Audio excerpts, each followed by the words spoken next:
Okay, obviously it's been a while since we've done a books versus movies review, but you might recall that for a while we had a string of stories where we had a book and a movie each trying to do something completely different with the same story. And in this case, we have a couple of classics. Mary Shelley began writing Frankenstein, or the modern Prometheus, when she was 15 years old and it first saw print in London in 1818. Since then, it has become a staple of the Gothic horror genre, with the dead being brought back to life being an idea that is central to many horror stories. Similarly, the movie franchise that came out of this book has become iconic as well, from Dr. Frankenstein's manic cry of "It's alive!" to the flat-topped Boris Karloff monster. Though different from the book in many ways, the movie franchise was also influential to the classic movie horror genre. A number of sequels followed the first Frankenstein movie, and we're actually going to look at the first one, The Bride of Frankenstein, in addition to the original Frankenstein movie, because, as it turns out, Bride of Frankenstein actually has more to do with the book than the first Frankenstein movie does. So, without further ado, let the experiment begin.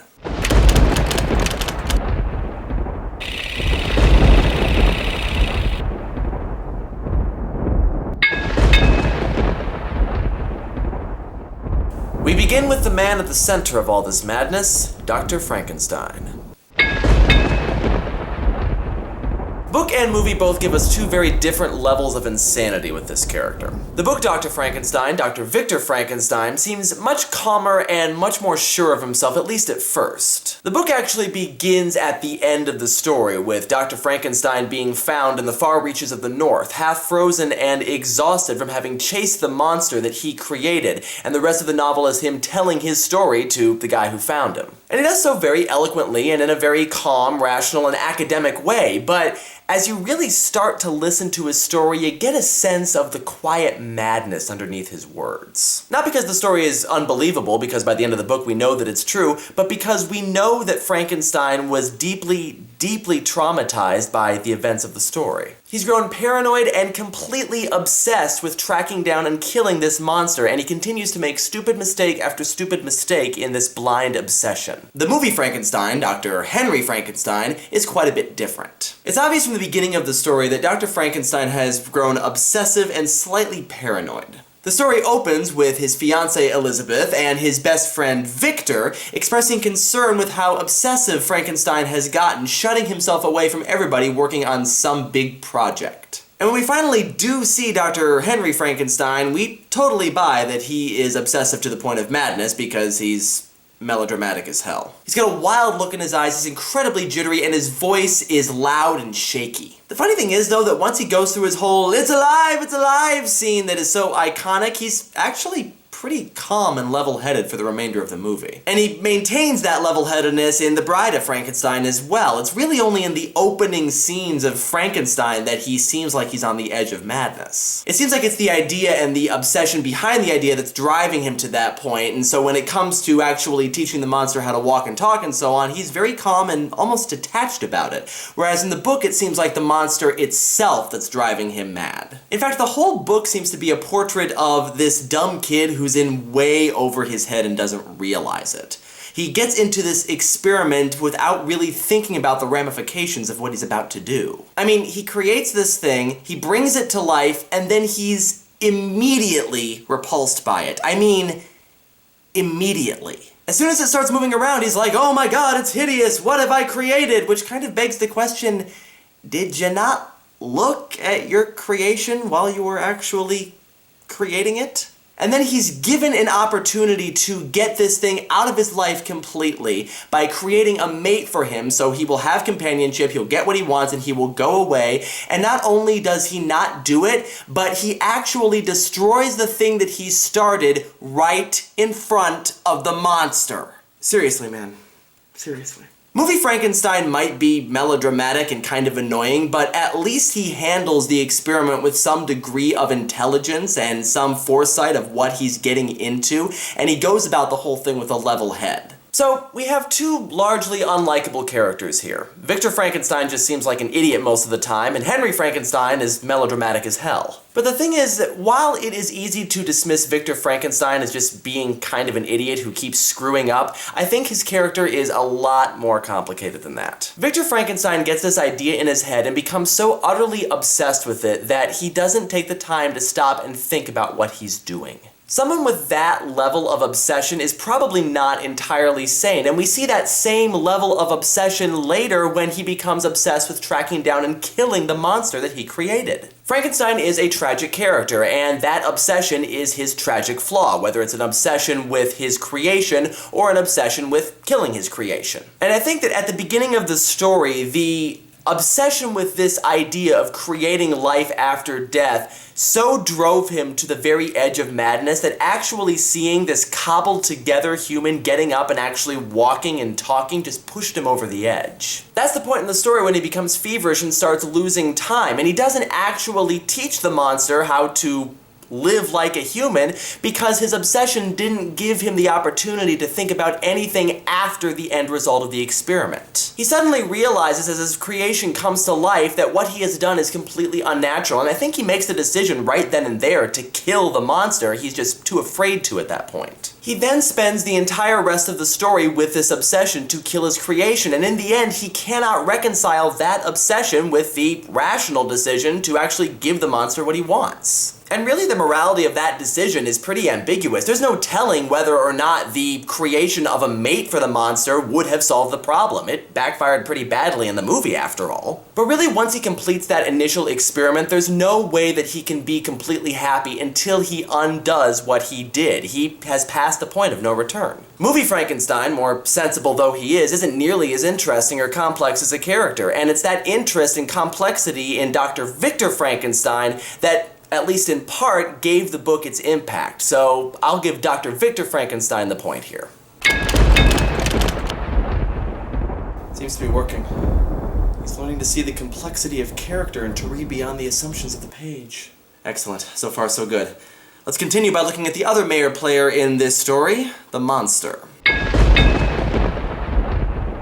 Much like Victor Frankenstein from the book, the monster is also a tragic character. Unlike Frankenstein, though, the monster is a tragic character in both the book and the movie, and the tragedy of this character is kind of unavoidable. Not only is he a dead man brought to life, but he's also cobbled together from many parts of several dead men, and he has the human need for companionship, so he's kind of doomed from the start. Like all people, he simply wants to be loved, to have companionship, but because he's so hideous, and because he's obviously an unnatural abomination, though through no fault of his own, he will never find that companionship. He comes very close in both versions of the story with the blind man, but the other people in the blind man's life simply won't allow it to happen. The funny thing is, though, that the movie version almost wasn't like this. The original script that the movie is based on portrays the monster as more of a mindless killer, given the fact that he was given a criminal brain. But Boris Karloff took a much different take on the character, playing him more as an innocent child who simply didn't realize his own power. As far as character growth, however, the book monster blows the movie monster completely out of the water. In both movies, it's pretty obvious that the monster is just your standard monster, not terribly intelligent, not terribly complicated as a character. He does learn to communicate in the second movie, of course, but it's still only rudimentary language, and he does it in a very guttural way. The book monster, however, is not only intelligent, but kind of a genius. He teaches himself to read and speak simply by observing other people doing it, and he gets a great insight into the psyche of his creator, Dr. Frankenstein, simply by reading his notes, to the point where he's actually able to manipulate Dr. Frankenstein into doing what he wants. He's not the traditional mindless, destroying buildings monster, but in a way that makes him a little more terrifying. Both book and movie wanted to portray a truly scary monster, but the movie kind of missed the point as to why Mary Shelley's monster was so scary. It's this idea that your own creation and your own hubris can actually become more intelligent than you and seek revenge upon you. This monster is scary because he wants to torture and kill his creator and knows exactly how to do it most effectively. But there's an aspect of this character that really kind of rubs me the wrong way. I know a lot of it has to do with the limitations of psychology at the time, but there is simply no way that a creature like this could learn how to talk that eloquently that quickly. The book indicates to us that he learned basic language from watching and listening to the family in the house, and the more eloquent language, the more academic language, from reading Frankenstein's notes. And I'm sorry, but I simply do not buy the idea that the monster would be able to speak in the same academic manner as Frankenstein without ever actually hearing any of these words. I also don't really buy his diabolical nature. Maybe if he'd been given a criminal brain in the book like he was in the movie, I might have bought it. You could really get into the whole nature versus nurture debate if that had been the case. But by all indications, he simply had a completely normal brain, not an abnormal one. And frankly, the fact that such a creature who's basically like a newborn would not only be able to learn to speak in this eloquent and academic way, but would also be diabolical enough to know that he could get Frankenstein to come to him by framing this random woman for the murder of Frankenstein's brother is really about as ridiculous as, well... And yes, it's frightening, and you could argue that because so much of the reanimation process is left ambiguous and we don't really know that much about it, that we have no way of knowing how intelligent such a creature would end up being. But for me, this was always a really distracting point, and I had a hard time feeling sympathy for this creature because all I ever saw was a vengeful murderer. The movie monster killed too, but not out of revenge. It was an accident, and you could see how much it horrified him. He's not intelligent, but he's also not a wanton killer, and the fact that he still has a criminal brain despite all of this really does bring those nature versus nurture questions back into the debate. And in addition to being more realistic, his innocence adds another layer of tragedy to the character because he's honestly not aware of what he's doing. And Boris Karloff portrays his emotions so well and with so little dialogue that we are able to feel every moment of the tragedy. From the accidental drowning of the little girl to the moment when the mate that was created for him rejects him for his hideousness, we get the sense that this monster was jerked into life against his will and that he will never be happy because of his hideousness. The book monster is more scary, but the movie monster is more tragic and in my mind more believable, and we have an easier time identifying and sympathizing with him. So for that reason, I'm giving the movie monster the point. He's learning how to weigh decisions of preference regarding two fundamentally different characterizations. Well, Haberdasher, care to place a little wager on this review? What did you have in mind? If I win, I get my hat back. And if movie wins, you get to keep it. Sounds reasonable. Let's look at the other characters in the story. Now this round's a little bit tougher because it kind of depends on which characters you're going to put emphasis on. If you're going to look at the major players in the story, then the book wins easily. Even though we don't really get to know them that well as characters in their own right, we get a sense of what they mean to Frankenstein, particularly his fiancée, Elizabeth, and his best friend, Henry. You definitely get the feeling that these are the most important people in his life outside of his family, which makes the pain that he feels at their deaths at the hands of the monster that much more identifiable. The fiancé and the best friend in the movie are, well, boring.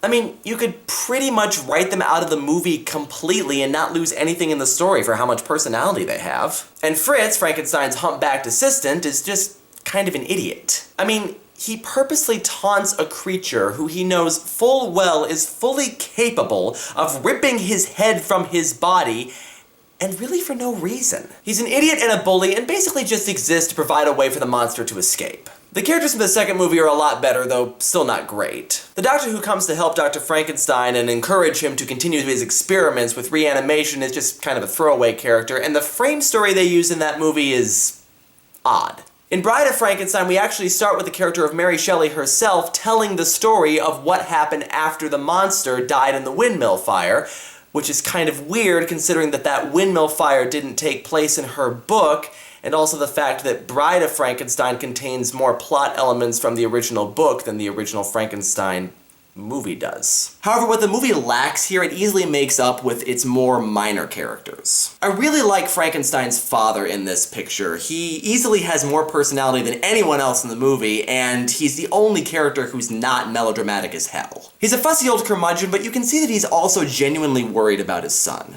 But what really does it for me is the father of the little girl who drowned. Watching him carrying her dead body into town is absolutely heartbreaking, and he doesn't even have to say a word. I mean, you can really understand why the townspeople went after this monster, even though we know it wasn't his fault. And it really does illustrate the mob mentality that leads to what happened at the end of the film. The mage in the second film doesn't really do a whole lot, but she does a good job with what she does, and it is interesting that she was played by the same actor who also played Mary Shelley in the Frame story. Honestly though, the other characters from both book and movie are pretty forgettable as a whole. And that's not really a bad thing because the focus is and should be on Frankenstein and his creation. The story is straightforward and really doesn't deviate into subplots or development of minor characters. Now, the other major character from the book that we haven't really talked about yet is the ship captain who actually finds Frankenstein at the beginning of the book and to whom Frankenstein tells his story. Now, this sort of story structure is actually used in books like The Time Machine and the 21 Balloons, where the book actually starts with some everyman who finds the main protagonist of the story, and the protagonist then proceeds to tell him his story, and that's the rest of the novel. And in this case, the ship captain, who Frankenstein is telling the story to, actually has something to learn from Frankenstein because he's at a point in his journey where he can either move recklessly onward and risk the life of himself and his crew, or turn back and stay safe. In that way, he kind of outlines one of the lessons that we can take away from this story, and I think that's ultimately why I prefer the book characters. They may not have a lot of depth of characterization, but they're not really supposed to, and they do all have a purpose in the story, whether it's to give us one of the lessons of the story, or to provide an attachment to Frankenstein for the monster to exploit. With the movie characters, though the good ones are very good, there are characters that really don't have any purpose and that you could easily write out of the story. So for that reason, I'm siding with the book on this one. It's learning to consider the overall function of an ensemble of characters in addition to their individual characterization. That sounds like he's got a pretty good handle on characters overall. Let's move on to something else. Imagery. It's interesting to me that both Mary Shelley and the movie makers went into their story with the same intentions. Make a scary story.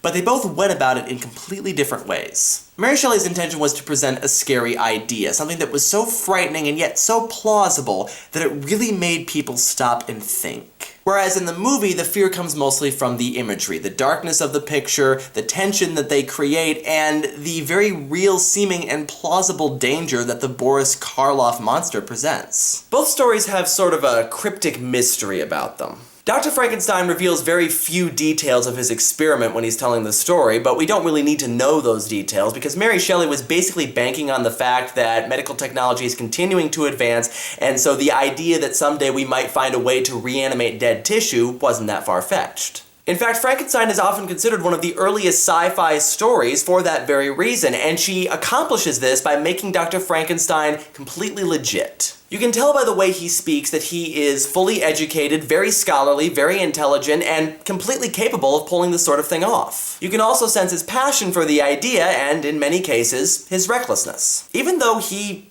seems to regret what he's done, in many cases, he also doesn't. You get the feeling that if given the chance, he'd still do it all over again. That's part of what makes him so frightening.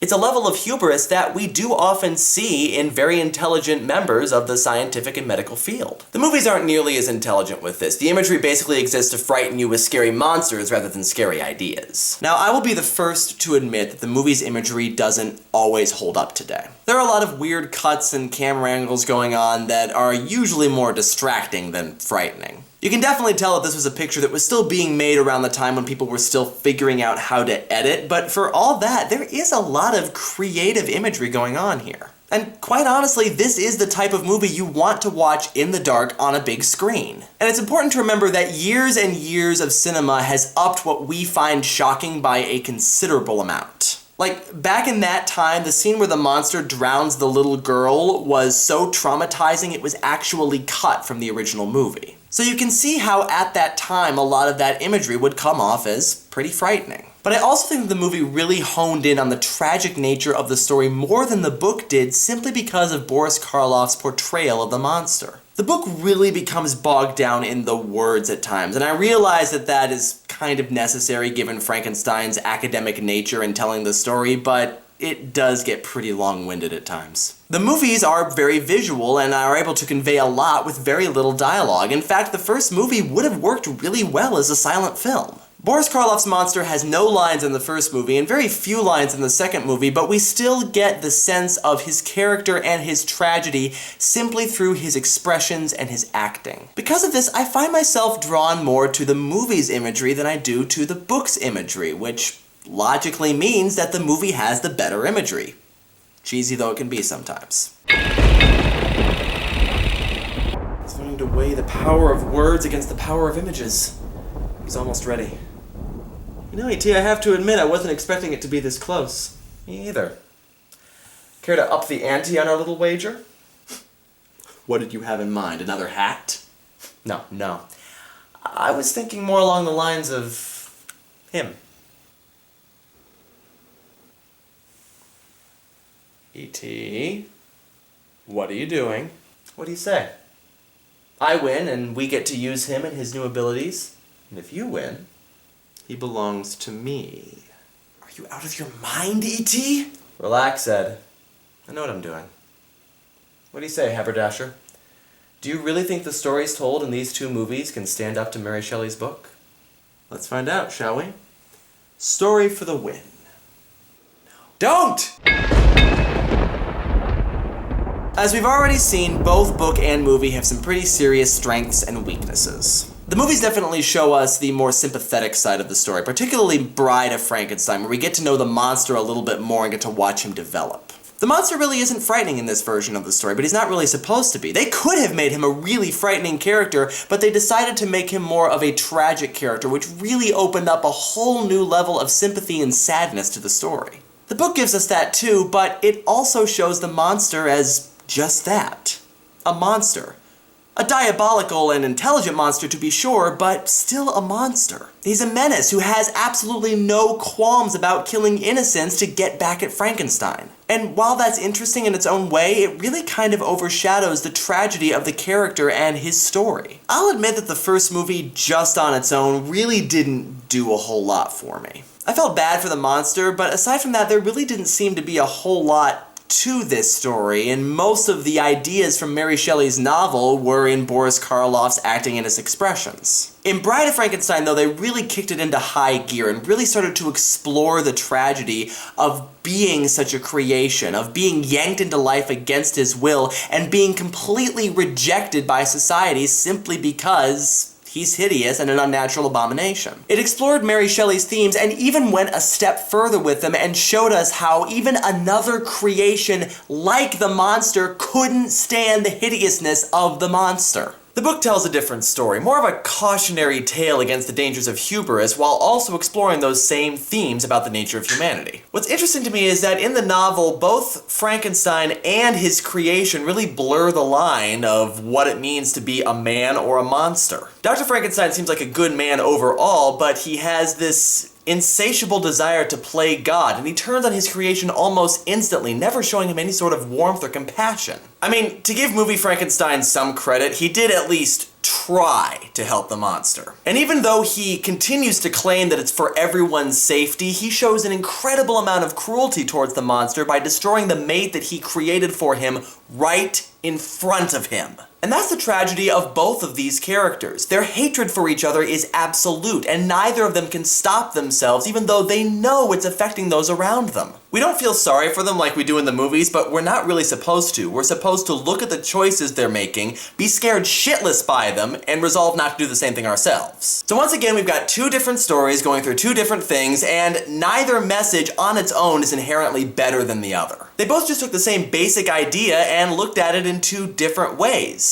So, which story did it better? Well, while I do have a great deal of respect for the movies and the way they were able to use the visuals so effectively to tell their story, they're just not all that consistent. What's good about them is incredibly good, but what doesn't work really doesn't work. With the book, you feel like you have a much tighter story. Everything there has a purpose, from the ensemble of other characters to the ship captain at the beginning. By starting the book off with somebody of seemingly no consequence, we get to see how Frankenstein's fantastic story relates to a more mundane one. The captain is just on the cusp of making a decision of whether or not to lead his men into further danger and possibly get his crew killed, or to turn back. And his honor and pride won't allow him to take the latter course until he meets Dr. Frankenstein. And even then, Dr. Frankenstein still urges the ship captain to go on. Even though all of these horrible things have happened to Dr. Frankenstein due to his hubris and his desire to play God, it seems like he still hasn't learned anything. His personality simply will not allow him to turn back or give in, and in a way, that's the more tragic circumstance of this character. Because Dr. Frankenstein knows that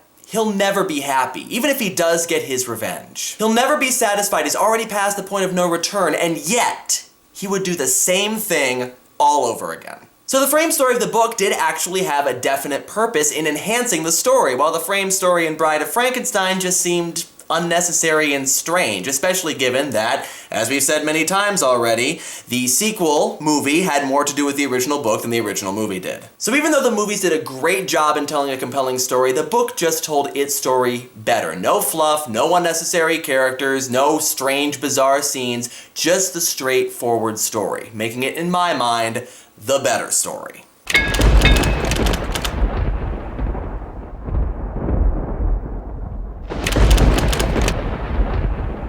Done.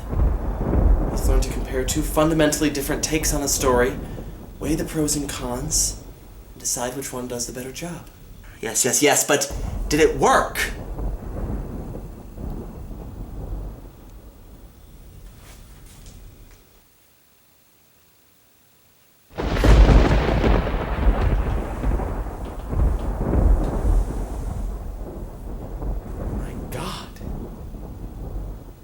It actually worked. You actually created a reviewer. And he's ours. He belongs to us now. And I believe you have something else for me, don't you, Haberdasher?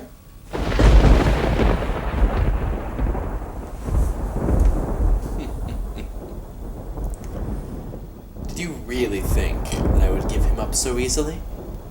He is already mine. You may have helped to encode him, but his loyalty belongs to me. And it's time to change the way reviews on this channel are done. Come!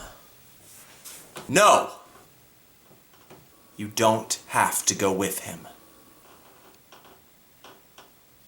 I said come!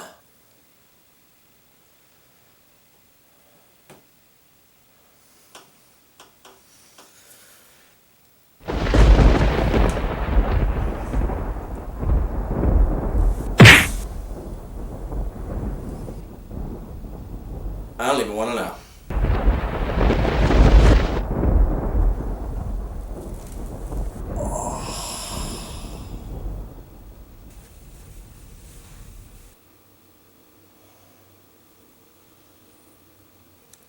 You have something that belongs to me.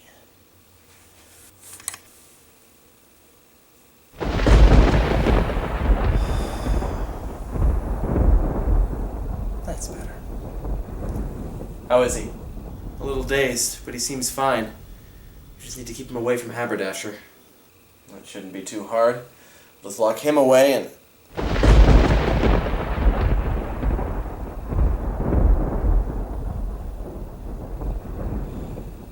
Damn, he's good. Well, looks like we have a new reviewer in our ranks. We'll need to test him out, see if the experiment worked. I think I have just the thing.